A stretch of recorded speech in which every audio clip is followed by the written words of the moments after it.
죽음 이러면 많이 자주 듣는 말이기도 하지만 아마 사람에 따라서 또 환경에 따라서 받아들이는 느낌들이 다 다를 거예요.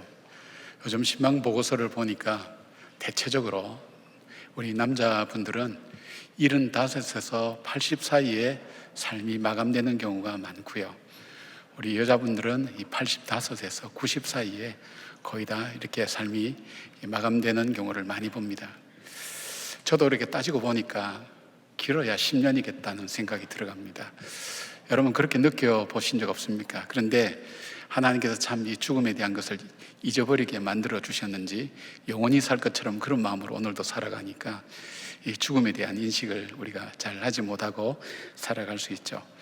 근데 최근 들어서 사람들이 웰빙에 대해서 관심을 갖다가 잘 사는 것이 뭔가 관심을 갖다가 웰다잉에 대한 관심으로 많이 옮겨지면서 죽음의 문제는 단순히 연세 드셔서 또 그런 어떤 나이 많으신 분들만의 문제가 아니라 젊은이들 사이에서도 죽음이라는 것은 언제든지 누구에게든지 알지 못하게 찾아올 수 있는 거구나 하는 그런 생각을 가지고 깊게 묵상하는 젊은이들도 자주 볼 수가 있습니다. 세계적인 임종학자인 이 엘리자베스 키블러-로스라고 하는 사람은 수없이 죽어가는 사람 곁을 지켰던 학자입니다. 그녀는 이 말기 환자들과의 마지막을 참 많은 사람들과 지내면서 그 사람들이 죽음 앞에 진실로 이야기하는 말들, 후회들, 그것을 모아서 책으로 만들었는데 그게 인생 수업이라는 그런 책이 되었습니다. 한번 읽어보신 분도 계실 줄 압니다. 이 책에서 죽음 직전에 많은 분들이 이야기한 것을 종합하면 그게 5가지를 후회했다고 합니다. 저와 여러분이 잘 못하고 있는 걸 얘기할 수도 있는 것 같아요. 첫 번째는 더 사랑하지 못한 것. 오늘 찬양이 더욱 사랑인데 더 사랑하지 못하고 살았던 것, 그걸 후회하고요. 두 번째는 너무 많이 일만 한 것, 가족도 돌보지 않고 자기에게 주어진 일만 열심히 하는 것. 이건 조금 의문이 있어요. 열심히 하면 좋은 것 같았는데 그것만 아니라 살아가면서 다양한 것을 함께 나누지 못했던 것. 세 번째는 용서하지 못한 것. 살다 보면 우리가 용서하지 못하는 것 참 많잖아요. 그 다음에 자기답게 살지 못하는 것, 늘 끌려다니며 환경이 만들어 놓은 그 상황에서 살아가는 수동적인 인생을 살았던 것, 거기에 대한 후회가 될 수 있겠죠. 5째가 가장 중요한데 지금 이 순간을 충분히 누리지 못한 것. 그래서 다음에 그렇게 하면서 지금 오늘 이 시간에 나에게 주어진 이 기회들을 얻지 못한 것, 그것을 많이 후회했다고 합니다. 여러분, 우리 인생을 돌아보면 아쉬움은 많지만 이젠 더 이상 기회가 없다는 것. 우린 시간 속에 살아가잖아요. 시간이 끝나면 우리 인생도 끝나는 거거든요. 그리고 인생이 끝난다는 건 뭘까요? 기회가 더 이상 주어지지 않는다는 거잖아요. 우리의 기회가 끊어진 그 마지막 순간에 그 전에 되기 전까지는 결코 알 수 없었던 그 속 깊은 곳 속에 숨겨있던 그 언어들, 그 표현들이 나타난다는 것을 우리는 보게 된답니다. 그리고 정직하게 자기 자신을 바라보는 눈이 거기서 생겨난다는 것입니다. 우리는 믿음의 조상 아브라함을 통해서 믿음이라는 게 뭘까에 대해서 지금까지 배워왔습니다. 믿음은 믿음의 대상을 알아야 되고 믿음의 내용이 있어야 되며 이 믿음이 삶으로 나타나기 위해서는 믿음의 확신이 있어야 된다는 그것을 골자로 해서 쭉 우리는 말씀을 배워왔습니다. 근데 이제는 이 믿음의 사람의 죽음을 통해서 우리는 이 죽음 앞에 믿음을 가진 우리는 어떻게 살아야 되는가 하는 것을 오늘 우리가 함께 나눌 수 있게 됩니다. 우리 마지막은 언제인지 알 수 없죠. 어떤 모습으로 어디에서 죽을지 아는 사람은 아무도 없습니다.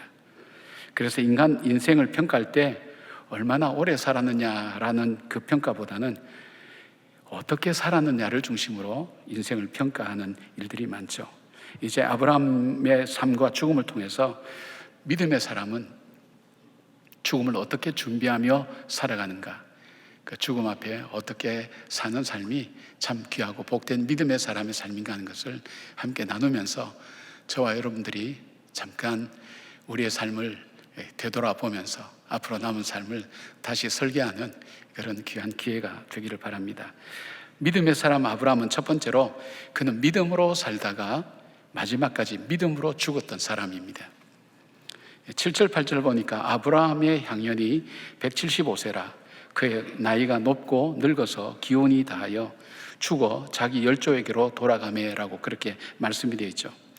우리가 잘 아는 것처럼 이 아브라함은 창세기 12장 1절부터 등장하는 사람인데, 자기의 고향에 살다가 자기 인생에 있어서 그 당시에는 가장 미래도 없고 희망도 없고 그리고 기쁨도 없다고 여겨지는 자식 없는 삶을 75년이나 살다가 하나님께서 자식 줄 테니까, 땅을 줄 테니까 내 말을 듣고 내가 지시한 땅으로 가라는 그 말씀을 듣고 거기에 순종해서 그는 갈 바를 알지 못하고 하나님의 말씀을 인도함을 따라서 걸어가서 정착한 곳이 바로 가나안 땅이었습니다. 거기에 살면서 우여곡절을 많이 겪었지만 그 위기와 어려움마다 그때마다 하나님의 새로운 모습을 깨달으면서 그 믿음이 조금씩 자라게 되었습니다.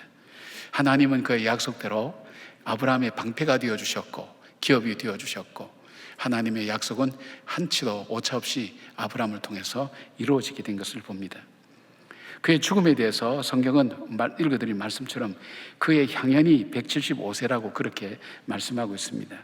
여기에 향년이라고 이렇게 계산할 수도 있지만, 여기 보니까 나이가 높다라는 표현은 원어의 의미를 살리면 뭐냐면 충족한, 그다음 충만한, 만족한 그런 뜻입니다. 그러니까 아브라함이 자기가 죽을 때에는 참 충분한, 충족한, 만족한 그런 삶을 살았다는 겁니다.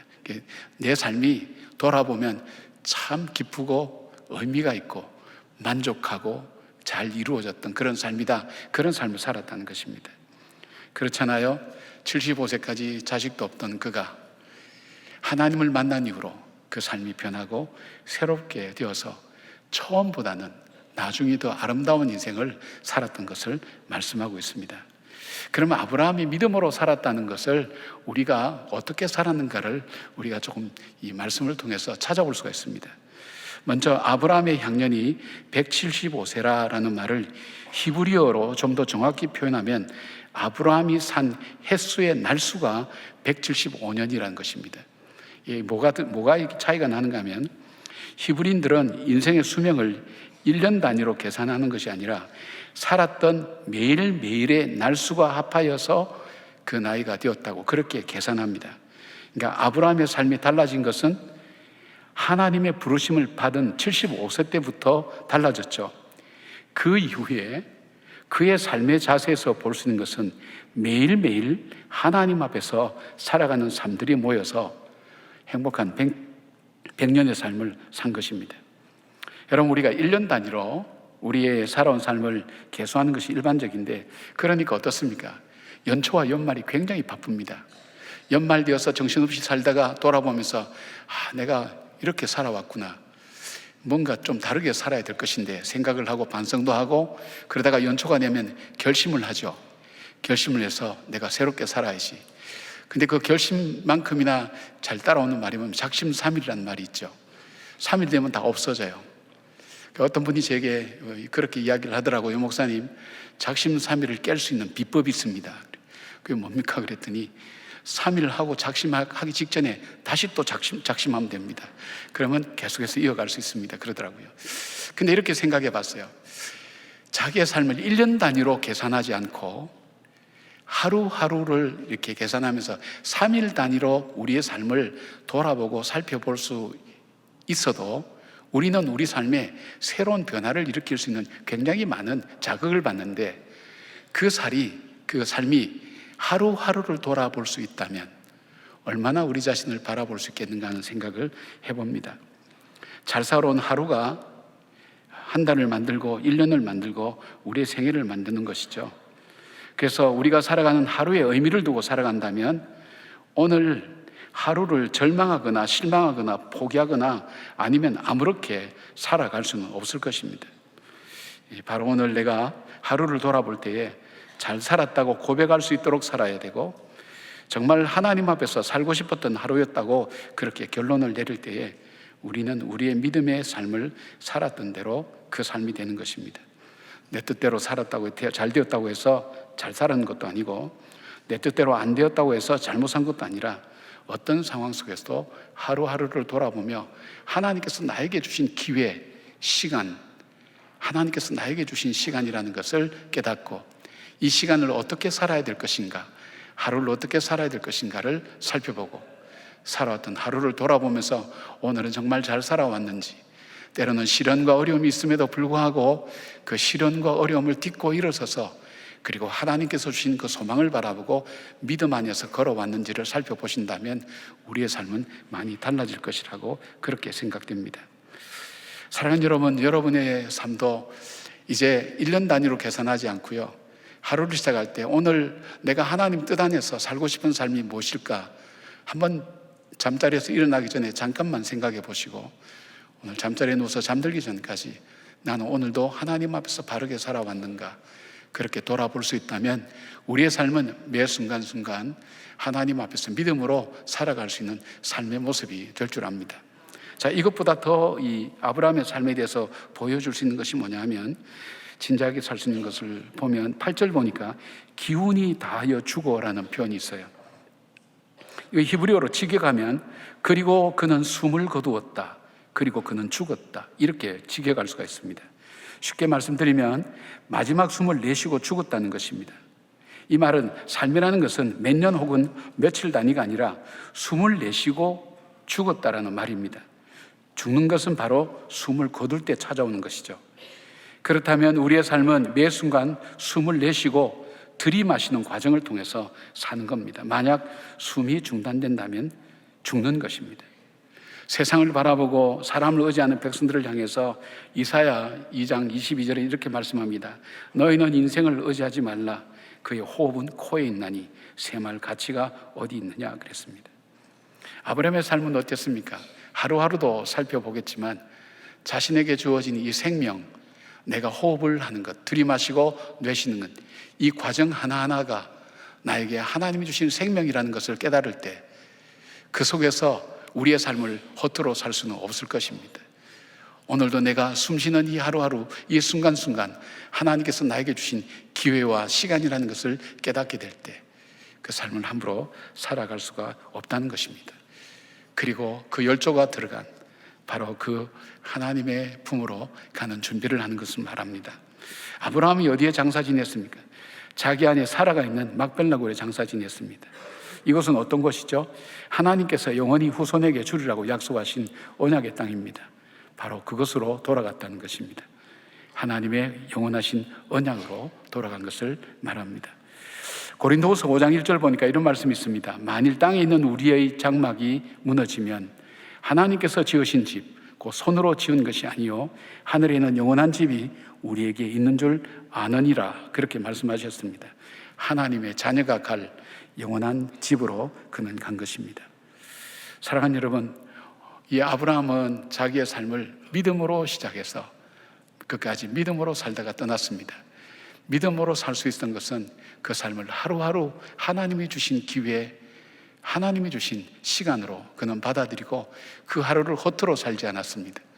하나님이 원하신 뜻이 무엇인지, 하나님이 기뻐하신 뜻이 무엇인지, 하나님께서 오늘 나에게 이 시간을 왜 주셨는지, 그리고 더 나아가서 그가 숨을 쉴 때마다 하나님 주신 생명을 의식하고 하나님 주신 생명을 따라 사는 것이 무엇인지를 그가 깨달을 때 그는 함부로 살지 않고 그 생명을 바라보며 영원한 하나님의 약속을 붙들고 열조들이 가는 그 묘실로 갈 수 있었던 것을 보게 됩니다.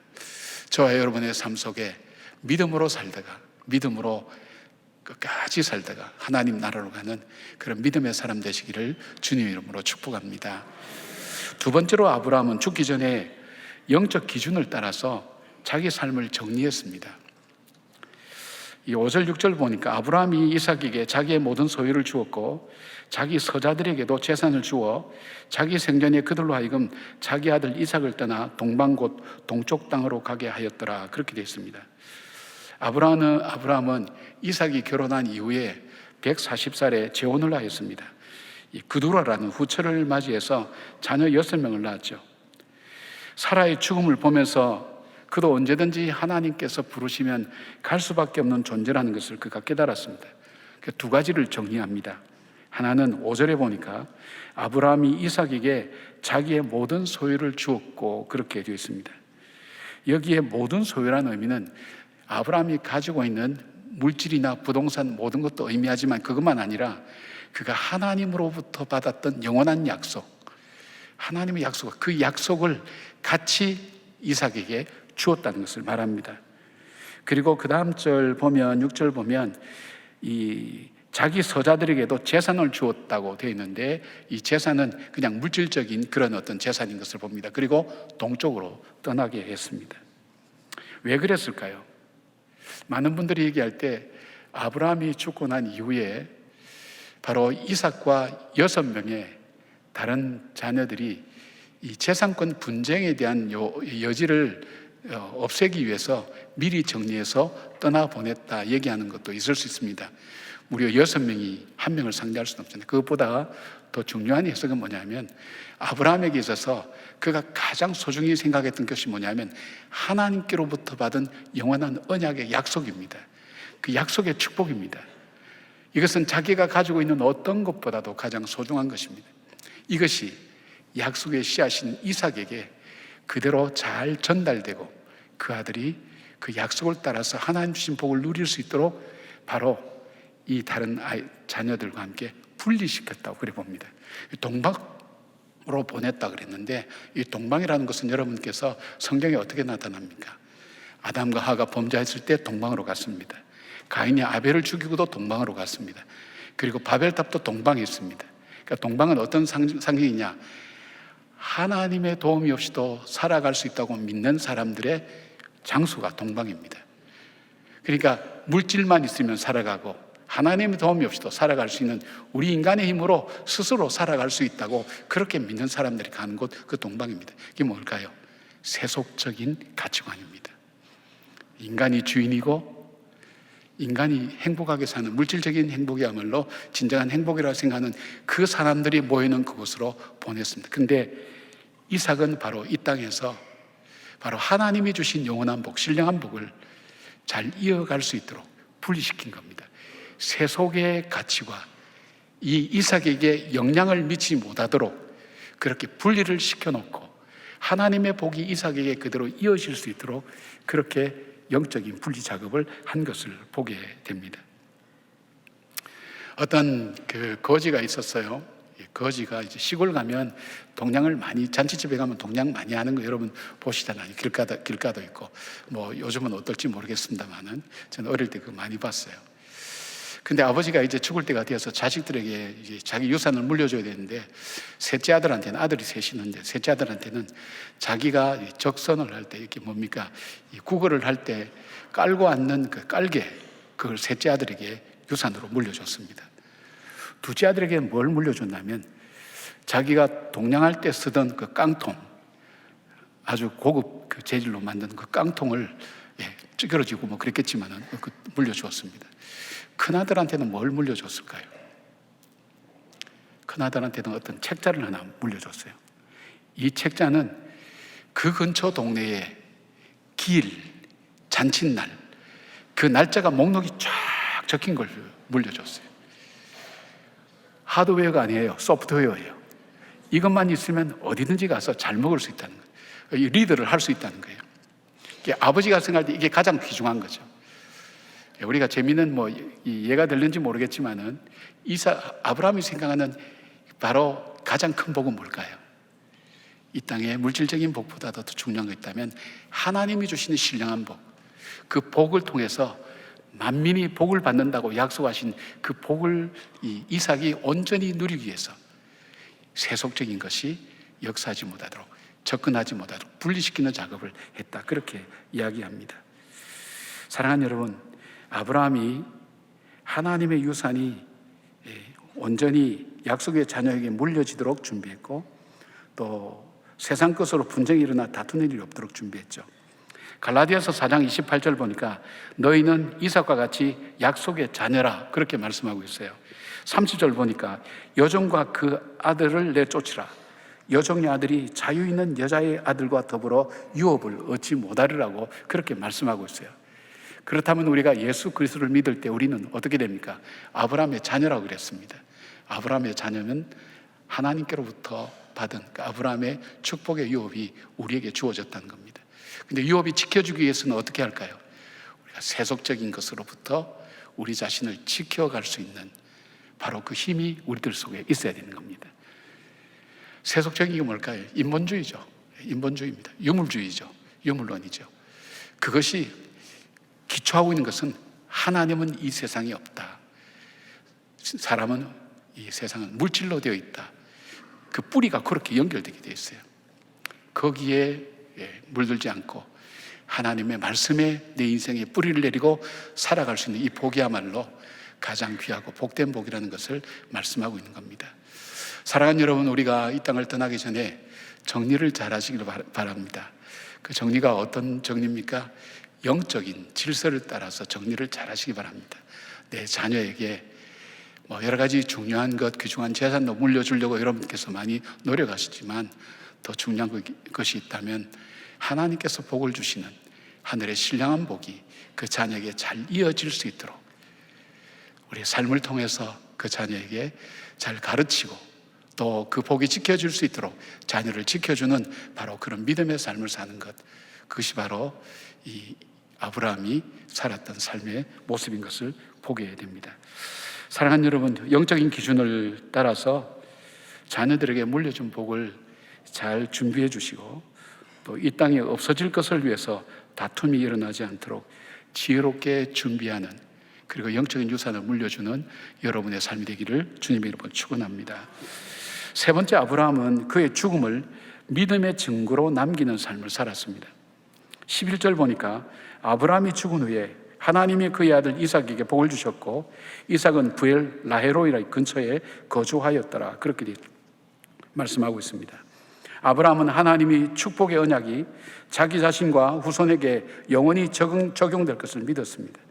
그러기에 그의 삶은 복을 주시는 하나님에게 언약한 것을 이루시는 하나님, 전능하신 하나님, 미리 예비시켜 주시는 하나님, 영원하신 하나님 믿고 살았습니다.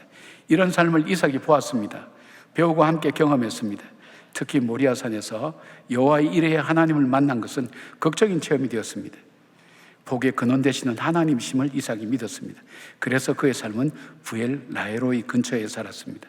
부엘 라헤로이 뜻이 뭐라 그랬습니까? 자신을 살피시며 살아계신 그 하나님을 말합니다. 그 하나님을 믿으며 살았습니다. 어머니 사라가 떠난 이후에 그 외로움을 이겨낼 수 있었던 것이 바로 그 삶의 자리였고, 아버지 아브라함이 떠난 이후에도 그 하나님을 믿으며 약속의 축복을 이어가는 사람으로 살아갈 수가 있었습니다. 나를 살피시고 그리고 살아계신 그 하나님. 반면에 이스마엘은 어떻게 살았습니까? 그 어머니 하갈이 예굽 사람이지 않습니까? 그래서 그 예굽 여자를 만나겠습니다. 당시 성경의 예굽은 세상을 얘기합니다. 그 다음에 물질을 얘기합니다. 죄를 이야기합니다. 그래서 이 예굽의 여자를 만나겠습니다. 그리고 이 아들의 삶은 자기 힘으로 먹고 사는 활쏘는 사람으로 살아가게 되었습니다. 9절에 보니까 이삭과 이스마엘이 함께 아브라함을 막벨라 굴에 장사하였다고 그랬습니다.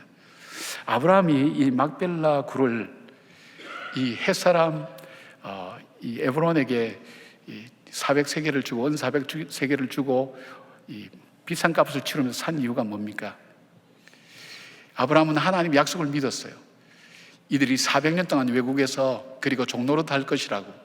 그렇다면 한 600년, 700년 후에 이 후손들이 바로 돌아올 때에 이곳이 하나님의 언약의 땅, 하나님께서 우리에게 주신 약속의 땅이라는 것을 알기 위해서, 그들에게 깨닫기 위해서 그곳에 교도보를 만드는 것, 그것이 바로 막벨라 굴이었습니다. 이삭도 알고 아마 이스마엘도 알았을 거예요. 그런데 한번 보십시오. 이삭은 바로 그 하나님을 믿고 막벨라 굴을 통해서 언약을 지키시는 그 하나님 믿고 부엘 라헤로이에 살면서 나를 감찰하시는 하나님, 살아계시는 그 하나님 믿으면서 그가 믿음 생활을 이어가고 언약을 이어가는 그 삶을 산 반면에 바로 오늘 이 이스마엘은 어떻습니까? 12절부터 18절까지 보면 그가 그냥 자녀를 낳으면서 137살에 세상을 떠나게 되었습니다. 사랑하는 여러분, 우리가 이 장례식에 많이 가게 되죠. 장례식에 많이 가게 되죠. 남의 장례식도 가게 되고 여러 가지 모습으로 가게 됩니다. 그런데 그 장례식이 자신의 부모가 돌아가셨을 때 그 장례식은 조금 다릅니다. 거기에서는 이 자녀 입장에서 뭔가를 생각해요. 그게 두 가지 면에서 생각할 수 있을 거예요. 나는 어머니 아버지처럼 안 살 거야. 아니면 반대로 나는 어머니 아버지처럼 살 거야. 그 생각을 하고 살 거예요. 그 장례식에 임할 거예요. 근데 내가 죽었는데 내 자녀가 내가 살아가는 삶의 모습을 보고 남겨준 유산을 보면서 나는 엄마 아빠처럼 살지는 않을 거야. 그렇게 할 수도 있다는 거예요.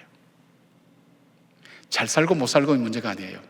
내 자녀에게 그 믿음의 유산이 물려지고 있는가 하는 것을 진지하게 생각해 보셔야 된다는 것입니다.